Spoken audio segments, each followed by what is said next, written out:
गोष्ट सांगणं आणि गोष्ट ऐकणं हे कुणाला आवडत नाही असे फार कमी लोक सापडतील. म्हणजे प्रत्येकालाच इथं गोष्ट ऐकायला आवडते, गोष्ट सांगायला आवडते, बोलायला आवडतं.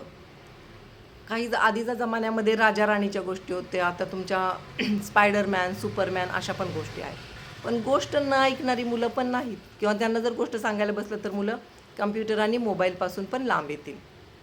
मुलांना गोष्टीमधून नवीन नवीन संकल्पना सांगता येतील, थोडे इमॅजिनरी पॉवर त्यांची वाढेल. आणि शिवाय आधीच्या काळामध्ये कसं होतं, राजा राणीच्या ज्या गोष्टी होत्या त्याच्यामधून एक धैर्याचा संदेश असायचा, मानवतेचा संदेश असायचा, शिवाय थोडं काल्पनिक पण असायचं.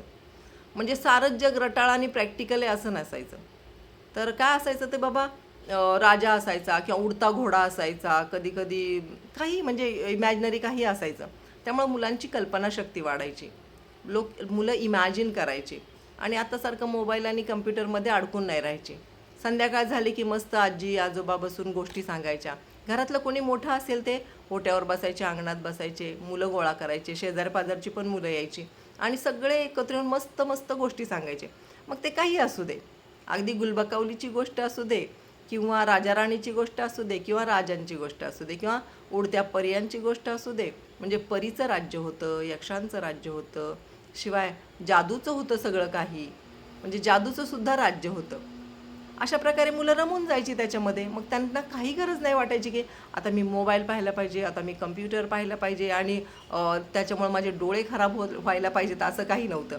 आधीची मुलं निवांत ग्राउंडवर खेळायची, संध्याकाळी अभ्यास पण करायची. हां, अभ्यास करणारीच मुलं होती. अभ्यास संध्याकाळी यायला आपला अभ्यास केला, खेळलं थोडं, परत आलं की रात्रीचे आजी आजोबा गोष्टी सांगायचे. सगळे थोरा मोठ्यांनी सगळेजण गोष्टी सांगायला ऐकायला बसायचे. काही काही गावांमध्ये तर असे पण लोक होते की जे गोष्टीच सांगायचे फक्त. म्हणजे संध्याकाळ झाली की लोक आवरावरी करून, गोष्ट ही करमणूक होती लोकांची, लोकांचं एकत्र येण्याचं साधन होतं. लोक एकत्र यायचे, बसायचे, कुणी आंधळे मामा असायचे, कुणी आजोबा असायचे आणि मग ते सगळे मिळून गोष्टी एकमेकांना सांगत सुटायचे.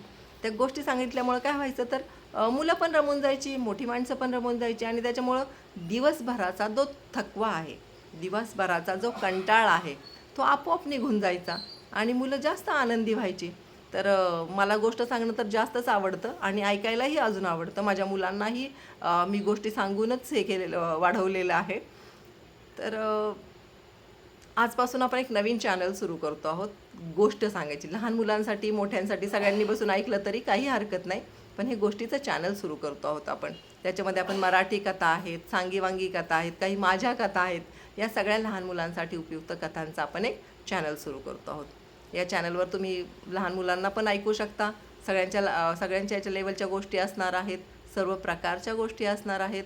त्यामुळे तुम्ही या चॅनलला सबस्क्राईब करून माझ्या चॅनलला जॉईन होऊ शकता, गोष्टी ऐकू शकता. दररोजच्या दररोज नवीन नवीन गोष्टी तुम्हाला सांगितल्या जातील. तर असं मानलं जायचं की एक गावामध्ये एक माणूस होता, तो फार गोष्टी वेडा होता. म्हणजे त्याला गोष्टी सांगायला आवडायचं. तो एवढा गोष्टी सांगण्यासाठी वेडा असायचा की तो कुणी भेटू दे त्याला गोष्ट सांगायला चालू करायचा. मग गोष्ट सांगायला चालू केल्यानंतर वेळ काळेचं भान नसायचं त्याला. तो गोष्ट सांगतच जायचा, सांगतच जायचा.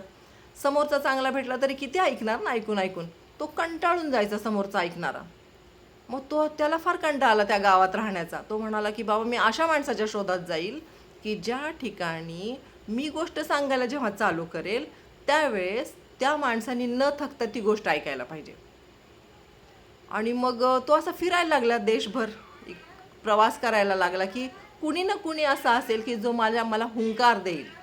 गोष्ट गप्प बसून ऐकली जात नाही, हुंकार दिला जातो. हुंकार देणं म्हणजे काय, हम्म.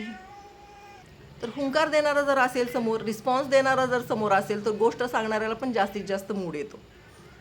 आणि मग तो माणूस निघाला ना शोधामध्ये. त्याने आपलं थोडीशी भाकरी बांधून घेतली, घरच्यांचा निरोप घेतला, म्हणाला तोपर्यंत मी परत येणार नाही जोपर्यंत माझे गोष्टीला हुंकार देणारा व्यक्ती भेटत नाही. आणि तो असा चालत चालत चालत चालत निघाला. असंच एक गाव होतं दुसरं, ज्या ठिकाणी एक माणूस होता ज्याला गोष्टी ऐकण्याचं एवढं वेड होतं की समोरचा थकूनही गेला तरी पण त्याला वाटायचं की या माणसाने आपल्याला गोष्ट सांगायला पाहिजे, आपल्याला गोष्ट सांगायला पाहिजे. आणि तो खूप हुंकार देत होता. मग अशाच एका त्या गावाच्या ठिकाणी हा जो आधीचा माणूस आहे आपला, तो पोहोचतो. तिथे पोहोचल्यानंतर मंदिराच्या पायऱ्यांवर बसून राहतो. दुपारी जेवतो वगैरे. संध्याकाळ व्हायला लागते. म्हणतो कुणी भेटतच नाही आहे मला, मला गोष्ट सांगणं सोडून द्यायला पाहिजे का. तेवढ्यात तो माणूस येतो, म्हणतो, काय बाबा कुठले तुम्ही? तर बाबा म्हणतात की मी अशा अशा गावावरून आलो आहे, पण माझं एक वेड आहे, मला गोष्ट सांगायला खूप आवडते. माझी अशी इच्छा आहे की मला कुणीतरी अशी व्यक्ती भेटावी की जी माझ्या गोष्टीला हुंकार देईल. आणि मग हुंकार देण्यासाठी मी माणूस शोधत शोधत असाच प्रवासाला निघालो आहे. तो म्हणतो, हो का? माझी पण इच्छा आहे की मला कुणीतरी अशी व्यक्ती भेटावी की जी व्यक्ती मला गोष्ट सांगताना दमायला नको, थकायला नको. मी हुंकार देता देता थकणार नाही, दमणार नाही. अरे मग तर जोडीच जमली दोघांची चांगली. त्या मंदिराच्या याच्यावर त्यांनी मस्तपैकी पथारी अंथरली. शांत थंड वारं होतं. असं छान वातावरण होतं. लोकही आजूबाजूला बसून राहिले, गोष्ट सांगणारा माणूस आहे म्हटल्यावर. आणि हा ऐकणाऱ्याला तर कोणतरी गोष्ट सांगणारा मिळाला म्हणून लोक जास्त आनंदी झाले त्या गावातले. आणि मग सुरू झालं त्यांचं गोष्टी. ही व्यक्ती जी आधीची गोष्ट सांगणारी व्यक्ती होती, ती गोष्ट सांगत गेली, सांगत गेली, सांगत गेली, ती थांबायला तयार नाही. आणि जी दुसरी व्यक्ती होती, ती व्यक्ती हुंकार देऊन थकली नाही. हा गोष्ट सांगायचा तो हो असं करत राहायचा. आणि मग अशा प्रकारे वर्षानुवर्ष ते लोक गोष्ट सांगत राहिले एकमेकांना आणि तो हुंकार देत राहिले. हळूहळू त्यांच्या त्या जागेवर त्यांच्या अंगावर वारुळं जमा झाली, मुंग्यांनी घरं केली. आणि अजूनही असं सांगितलं जातं की त्या ठिकाणी त्या मंदिराच्या बाहेर त्या दोन ज्या व्यक्ती आहेत त्या अजूनही आहेत. आणि एका ह्याच्यातून वारुळातून गोष्ट सांगितल्याचा आवाज येतो आणि दुसऱ्या वारुळातून हुंकाराचा आवाज येतो. ही गोष्ट इमॅजिनरी आहे किंवा खरी आहे, इट्स ओके. पण का पहा गोष्टीचं वेड किती होतं लोकांना, गोष्टी वेल्हाळ किती होते लोक. तर अशा प्रकारे अजूनही त्या ठिकाणी गोष्ट सांगणारा पण आहे आणि गोष्ट ऐकणारा पण आहे, हुंकार देणारा पण आहे आणि हुंकार ऐकणारा पण आहे. अशा प्रकारे आपण वेगवेगळ्या गोष्टी दररोजच्या चॅनलमध्ये पाहूया, दररोज पाहूया, दररोज ऐकूया. थँक्यू.